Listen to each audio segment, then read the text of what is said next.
Oi, sétimo ano, tudo bem? Então, vamos continuar a nossa aula aqui e hoje a gente vai ver sobre o capítulo 6, que é Renascimento, né? Então vamos ver um pouquinho. A minha Mona Lisa aqui tá meio tristezinha, mas ela era um gifzinho, não deu certo, mas ela fica mastigando a boca, assim, meio tristinho, né? Então vamos lá, vamos começar. Hoje eu dividi essa aula do capítulo 5 em duas partes. A primeira parte a gente vai ver o Renascimento, e aí a segunda parte a gente vai ver o Humanismo, porque o nome do capítulo vocês vão ver Renascimento e Humanismo, tá? O que é Humanismo? A gente vai ver, calma. Mas primeiro vamos focar no Renascimento. Primeira coisa, antes de focar no Renascimento, a gente tem que falar um pouco desse período da história que é a modernidade. A gente viu Idade Média, a gente viu que muitas vezes na sociedade da Europa ocidental, a mentalidade estava muito ligada a Deus quis e tal, né? Eu tropecei e caí porque Deus quis, veio uma chuva porque Deus quis. E aí, a Idade Moderna, ela começa a ampliar um pouco dessa visão. Ela traz muito a investigação, o conhecimento, a valorização do homem. Então, vai mudando a mentalidade. As pessoas passam a ver o mundo de outra forma. As pessoas começam a navegar, né? As pessoas começam a investigar sobre por que será que meu corpo faz esse movimento. Eles começam a investigar aquilo que a gente chama de ciência, né? E o Renascimento, ele está envolvido em tudo isso, tá? Então, quando eu falo de Renascimento, eu estou falando de um período da Europa de muitas alterações. Por isso foi possível também essa alteração artística, cultural, científica, porque também tem isso aqui. O Renascimento que a gente vai ver envolve arte, sim, mas envolve também cultura, envolve ciência, é amplo o negócio, né? Tanto é que às vezes vocês vão ver renascimento científico, cultural, artístico, né? Por quê? Porque vai para vários setores. E tudo isso está ligado a esse período da Europa que a gente costuma chamar dentro da história de modernidade, tá bom? Então vamos lá. Eu peguei para vocês, só para a gente vai ler aqui, uma definição sobre o que seria esse renascimento. O renascimento, ou renascença, ou renascentismo, foi ao mesmo tempo um período histórico e um movimento cultural, intelectual e artístico, surgido na Itália entre os séculos XIV e XVII, e atingiu seu ápice no século XVI. Como sabemos, o renascimento significa literalmente nascer novamente. Por isso, esse termo foi utilizado para indicar o movimento de retomada da cultura clássica greco-romana, ou seja, os renascentistas, a ideia deles é retomar aquilo que tinha lá na Grécia e em Roma, tá? Por isso essa retomada. Embora a Itália, especialmente Florença, sejam considerados o berço da Renascença, ela se expandiu para outras regiões europeias, tais como a Alemanha, Flandres, o norte dos Alpes, mas o berço do Renascimento vai ser a Itália, né? O norte da Itália vai ser muito forte o Renascimento. A gente vai ver também por quê. Bom, primeiro, renascer, como eu falei para vocês, eles acreditavam, né, muitas vezes, que... Por que eles usaram esse termo? Porque para eles, o que veio antes não foi bom, né? Que foi o quê? A arte na Idade Média, a parte da Idade Média.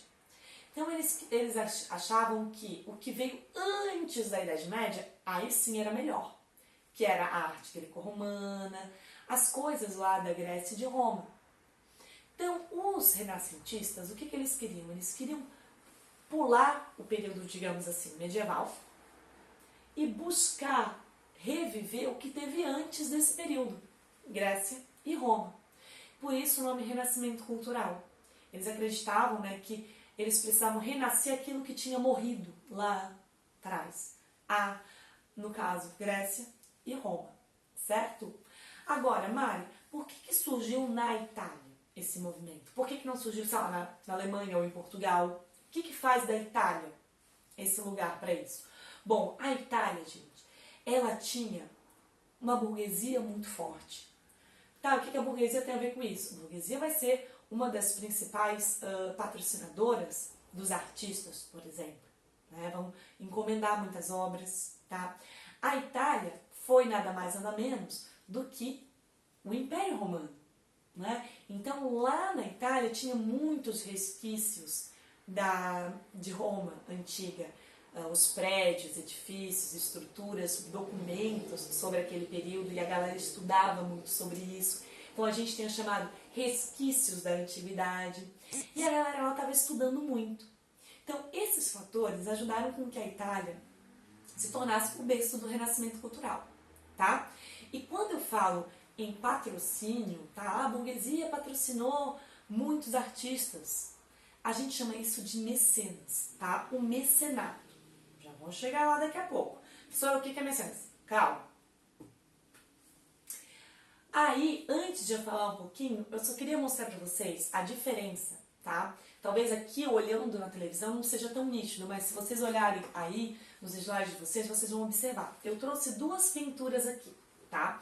Uma pintura do período medieval, que é essa daqui, e uma pintura do período já considerado entre aspas, tá? Pré-renascentista, ou seja, já tem alguns detalhes do Renascimento aqui. Então, vamos olhar aqui. Nessa pintura, talvez fique ruim para vocês, mas a gente tem a ideia de estar tudo no mesmo plano. Não tem a pessoa que parece que está mais distante da outra, a profundidade. Está tudo no mesmo plano, todo mundo tem o mesmo tamanho.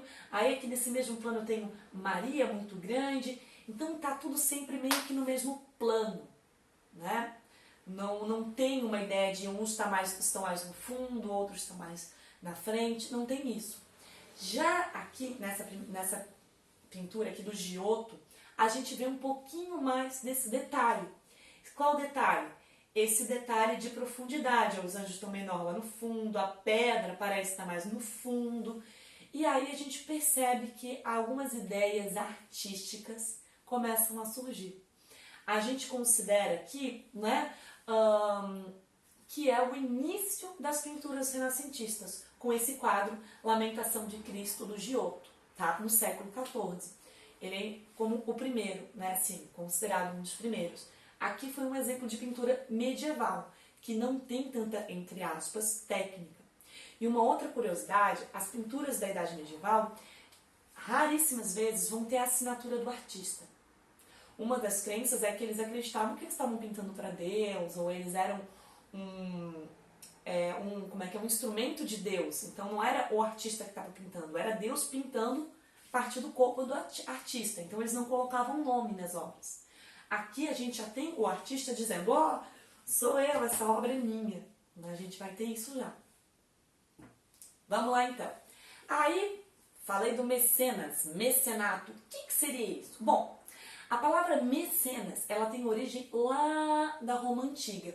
O que ela significa, né? Era um conselheiro do imperador, né? O Caio Mecenas, né? E aí ele começava a pagar muitos artistas, poetas, para fazer apresentações, para fazer quadros, obras, ele pagava. E esse nome acabou se perpetuando e ficou como um significado, né? O nome do Caio Mecenas, o sobrenome dele, Mecenas, ficou como um significado, tá? Para patrocinador, incentivador das artes, etc. E aí, lá na Itália, vão usar muito esse termo, mecenas, mecenato, que significa o quê? São aqueles que pagam um artista para fazer uma obra, fazer um quadro, uma escultura, e principalmente a burguesia, para se mostrar, né, para se colocar na sociedade, a burguesia mandava fazer retratos, esculturas. Outra mecenas vai ser a própria Igreja Católica. A Igreja Católica, por exemplo, ela pede para o Michelangelo pintar nada mais nada menos do que o teto da Capela Sistina, né? E isso tudo a gente vai ter e é considerado mecenas, tá? E agora a gente vê um pouquinho das características das pinturas. Como é que são essas pinturas renascentistas? Que estilo elas têm e quais detalhes, né? Eu trago para vocês uma obra que ela não é de um artista ou não foi produzida lá no berço do Renascimento, que é a Itália. Muito bem. Eu trago aqui um quadro de um cara chamado Jan van Eyck, que seria ele, a gente chama que é do Renascimento fora da Itália. mas só para ver o grau de realismo do quadro. O quadro, gente, ele não é muito grande. O original, né? Ele deve ter isso aqui de altura e isso aqui de largura. Ele não é muito grande, tá? E ele é de 1434. Olhando assim, é um casal, né? O nome é Retrato de Casamento, do Van Eyck. Ele é um quadro ok, tudo bem, nada demais. Lembra do tamanho dele. Mas ele é de um realismo absurdo. Observem que aqui no fundo eu tenho um espelho. Eu vou ampliar para vocês. Eu tenho um espelho. Nesse espelho aqui, olha os detalhes, por exemplo, aqui em cima. E no espelho, vocês vão poder ver nos slides melhor. Eu tenho o quadro, o espelho, o reflexo das costas de quem está sendo pintado. O quadro, desse tamanho. Ampliei ainda mais a imagem. O espelho tem no seu entorno outras pinturazinhas, que é a chamada via sacra, que é todo o passo de Jesus Cristo até a crucificação, que geralmente tem na igreja, né, as imagens. E ampliando mais, a gente vê pelo reflexo, o que o reflexo do espelho tem. O lustre, a janela, o casal, o pintor aqui no meio, né? Então percebam o grau de realismo que o pintor queria tratar. Ele quer mostrar todos os detalhes. Numa época que eu não tenho uma câmera digital, numa época em que eu não tenho nenhuma tecnologia dessas, nossa, toda. E o quadro, gente, repetindo, ele não é um quadro grande, mas o cara foi extremamente realista, porque é uma das preocupações dos renascentistas. Só pra gente voltar aqui, numa outra curiosidade desse quadro, esse pintor gosta bastante de pintar cachorrinho nos quadros dele, né? Então a gente tem aqui um casal, e ampliando, a gente observa cada vez mais os detalhes. E aqui no meio, a gente tem a assinatura dele, do artista, do Van Eyck. Ele traz a assinatura dele no quadro. Então, além disso, costumou-se, nesse período, pintar retratos. Né? Você acha que a selfie é só de hoje, que as fotinhas só da gente é coisa de hoje? Não. Eles produziam isso. Claro, quem? Né? Principalmente a burguesia. Pediam para fazer retrato. Né? Tenho aqui o Piero della Francesca, né? Eu tenho aqui a famosa Mona Lisa, cheia de mistérios, né? Que daqui a pouco a gente vai ver um pouquinho sobre as técnicas que o Leonardo usou. E eu tenho outra pintura aqui também do Leonardo da Vinci, que é a Dama e o Arminho. Todos esses materiais, a gente percebe detalhes, assim, né? Técnicas, que a gente vai ver um pouquinho sobre eles. Primeiro, uma característica. A partir do momento que eles passam a pintar a pessoa, eles estão valorizando o ser humano. Dando atenção, porque antes eram pinturas o quê? Religiosas, sagradas. Agora, no Renascimento, eu estou pintando o ser humano. Então a gente vê uma valorização do ser humano, do indivíduo, do individual, que é uma das características do Renascimento também que a gente vai ver. Outra coisa, a gente tem aqui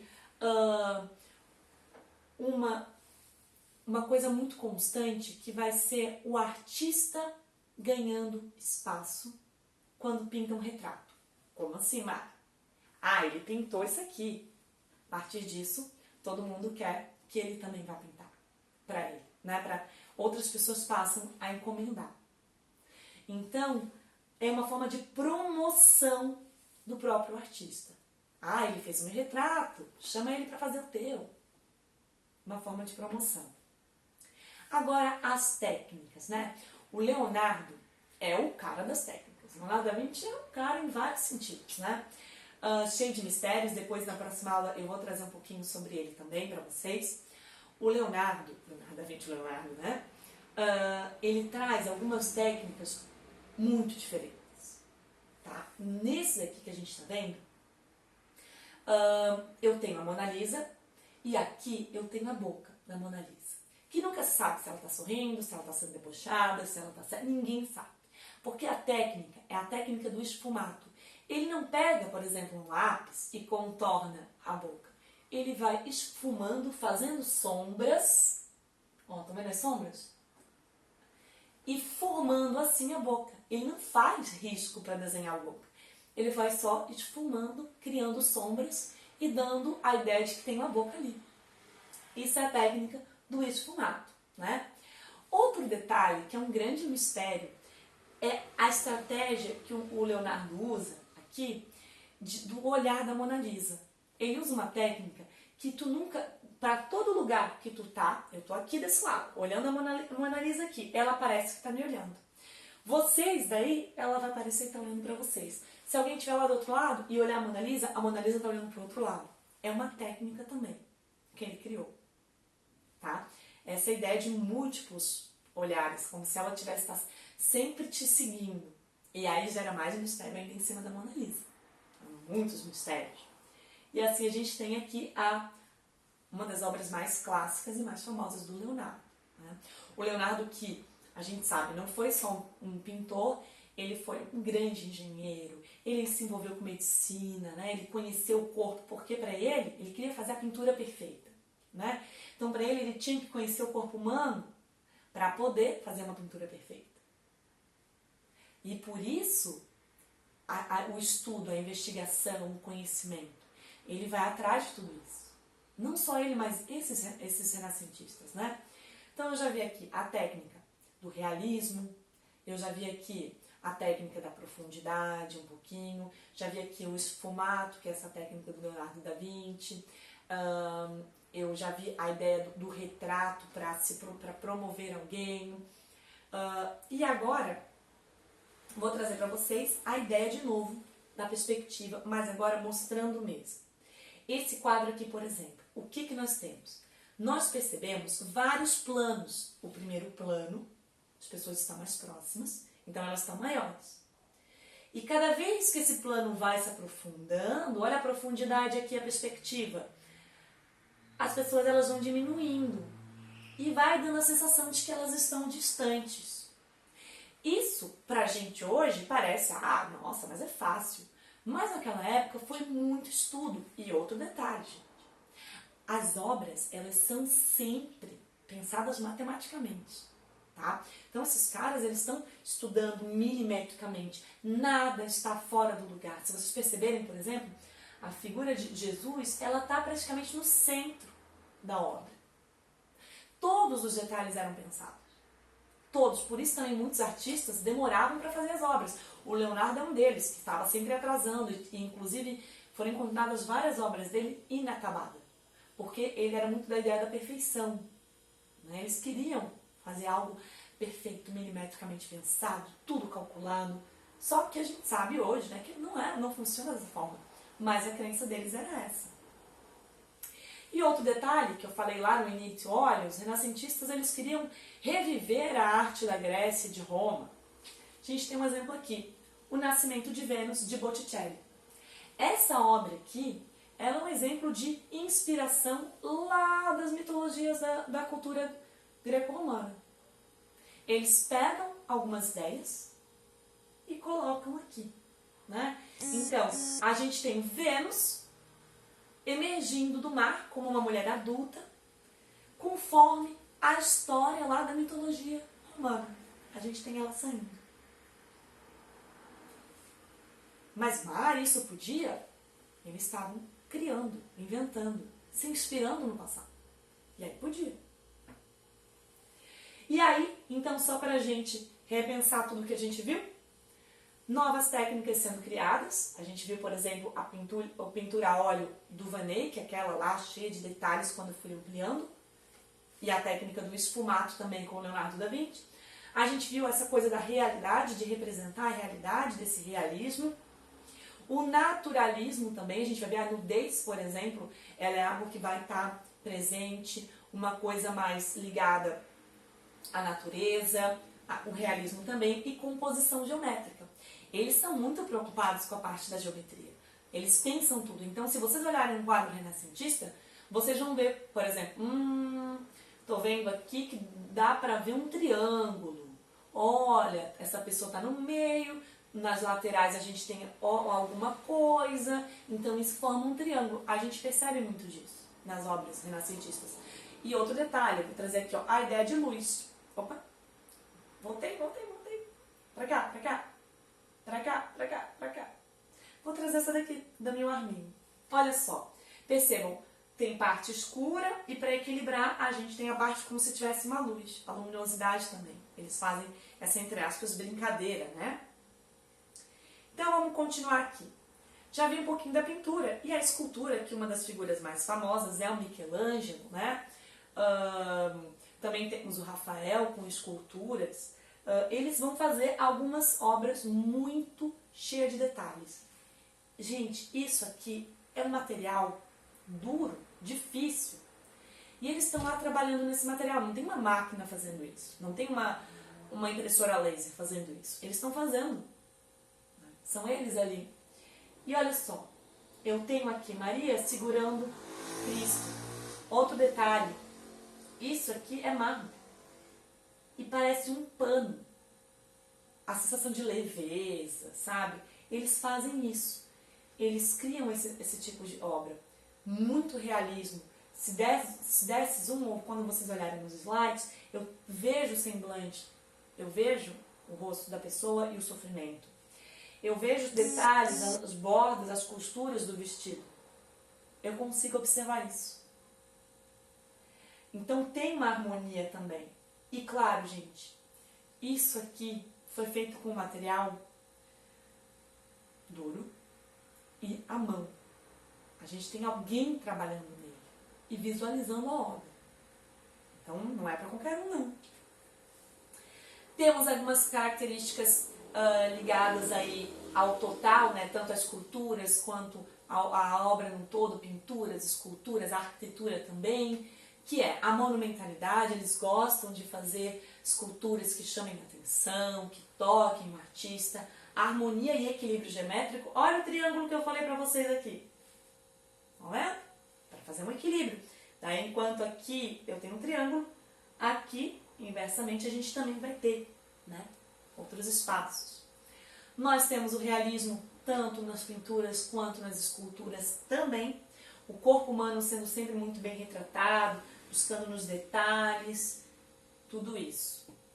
E aí, para fechar, a gente vai se exercitar. Hoje eu não vou, nessa aula, usar o livro para fazer atividade. O que vocês vão fazer? Então, vendo essas obras aqui? Todas elas são a inspiração da Mona Lisa, tá? A gente vê que há indícios do estilo, às vezes a mão, às vezes o fundo do quadro. Aqui a gente tem o rosto da Mona Lisa, traços da Mona Lisa. A gente sabe que é a obra da Mona Lisa.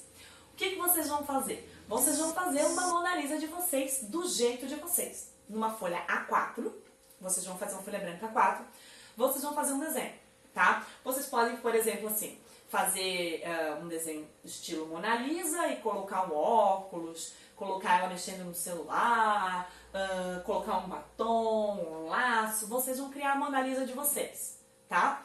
Quando é que a gente vai ver essa atividade corrigir? Na aula online a gente vai socializar essa atividade e falar um pouquinho mais sobre Leonardo, Mona Lisa e sobre arte, tá bom? Então não se esqueçam, criar algo, uma Mona Lisa de vocês, tá certo? Então, eu termino por aqui. Muito obrigada, espero que vocês tenham gostado da aula e a gente se encontra na aula online. Qualquer dúvida que vocês tiverem, a gente se fala lá. Tudo bem? Tchau, tchau e até mais!